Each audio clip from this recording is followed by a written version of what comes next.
வங்கக்கடல் கடைந்த மாதவனை கேசவனை திங்கள் திருமுகத்து செய்கிழையார் சென்றிறைஞ்சி அங்கப்பறை கொண்ட வாற்றை அணி புதுவை பைங்கமல தன் தெரியல் பட்டர் பிரான் கோதை சொன்ன சங்கத் தமிழ்மாலை 30 தப்பாமே இங்கு இப்பரிசுரைப்பார் ஈரிரண்டு மால்வரை தோள்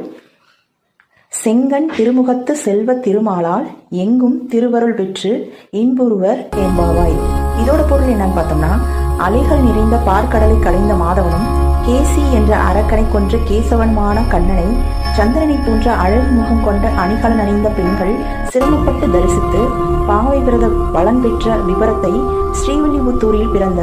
குளிர்ந்த தாமரை போன்ற முகத்துடைய பெரியாழ்வாரின் பெண்ணான ஆண்டாள் இனிய தமிழில் 30 பாடல் பாடி பாமாலை தொடுத்திருக்கிறாள். இதனை படிப்பவர்கள் உயர்ந்த தோள்களை உடையவனும் அழகிய கண்களை கொண்ட திருமுகத்தை உடையவனும்